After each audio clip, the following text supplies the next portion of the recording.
நம்ம லைஃப்பில் எல்லாருக்கும் ஒரு ஹிடன் சைடு இருக்குது இல்லையா?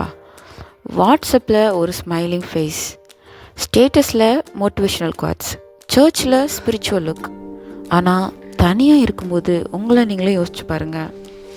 யாருக்குமே தெரியாமல் ஒரு சின்ஃபுல் தாட்ஸ் ரிப்பீட் ஆகிட்டே இருக்குல்ல. நீங்கள் நினைக்கலாம் மற்றவங்களுக்கு தெரியாமல் இதை மறைச்சிடலான்னு.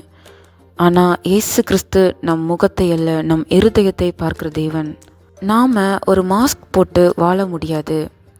இன்றைக்கி நான் யோவானில் சமாரிய ஸ்திரீன் சம்பவத்தை வாசிக்கும்போது அவளும் இதே தவறு தான் செய்கிறதுக்கு முயற்சி பண்ணாங்க. யூதர்கள் சமாரியர்களை அசுத்தமானவங்கன்னு சொல்லி நினச்சாங்க.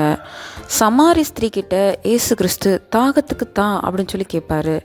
அதுக்கும் அந்த ஸ்திரீ, நீ யூதனா இருக்க, என்கிட்ட போய் தண்ணி கேட்கலாமா அப்படின்னு சொல்லி கேட்பா. உடனே ஏசு கிறிஸ்து, நான் யாருன்னு நீ தெரிஞ்சிருந்தா நீ ஏன் அவரிடத்துல கேட்டிருப்ப, அவர் உனக்கு ஜீவ தண்ணீரை கொடுத்துருப்பாரு அப்படின்னு சொல்லி சொல்லுவாங்க. உடனே அந்த ஸ்திரீ, உங்ககிட்ட பாத்திரமும் இல்லை, கிணறும் ஆழமாக இருக்குது, எங்கே இருந்து ஜீவ தண்ணீர் கிடைக்கும் அப்படின்னு சொல்லி கேட்பா. இப்படி அவங்களுடைய உரையாடல் தொடர்ந்துகிட்டே இருக்குது. அவளுக்கு 5 புருஷர்கள் இருந்தாங்க. இயேசு கிறிஸ்து அவளோட தீமையான வாழ்க்கையை வெளிப்படுத்துகிறாரு. டைரக்டாக அவளை குற்றப்படுத்தாமல் அவளோட பாவத்தை அவளுக்கு உணர்த்தி அவளை ரட்சிக்கிறத நம்ம பார்க்குறோம். ஒரு பாயிண்டில் அந்த ஸ்திரீ கண்டுபிடிச்சிட்றா, கிறிஸ்து எனப்படுகிற மேசியா இவர் தான் அப்படின்னு சொல்லி.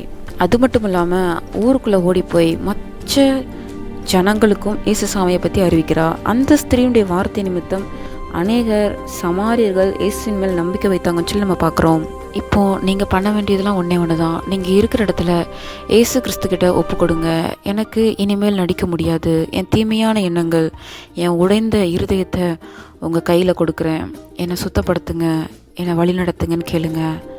நிச்சயமாகவே கர்த்தர் நம் இருதயத்தை அறிந்த தேவன், நம்மை சரிப்படுத்துகிற தேவன், நம்ம கூட இருக்கிறாங்க. அவர் நம்மளை குற்றப்படுத்தாத தேவன். மனிதர்கள் நம்மை குற்றப்படுத்தலாம், ஆனால் இயேசு கிறிஸ்து நம்மளை குற்றப்படுத்தாமல் நம்மளை சீர்படுத்துகிற தேவனாக இருக்கிறாரு. அந்த நித்திய ராஜ்யத்தை நேராய் நடத்துகிற தேவன்.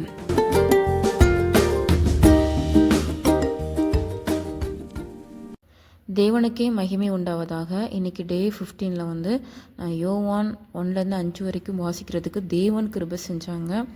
அதுக்கப்புறமா நான் இன்றைக்கி கிட்டத்தட்ட எனக்கு 27 மினிட்ஸ் 30 மினிட்ஸ் கிட்ட ஆச்சு பைபிள் ரீட் பண்ணுறதுக்கு. அதுக்கப்புறமா நிறைய காரியங்களுக்காக ஜெபிக்கிறதுக்கு தேவன் உதவி செஞ்சாங்க. நீங்களும் இந்த தேவனுடைய வார்த்தை பயணத்தில் பயணிக்கணும்னு சொல்லி நான் விரும்புகிறேன். கர்த்தர் தாமே உங்களை ஆசீர்வதிப்பாராக. ஆமேன்.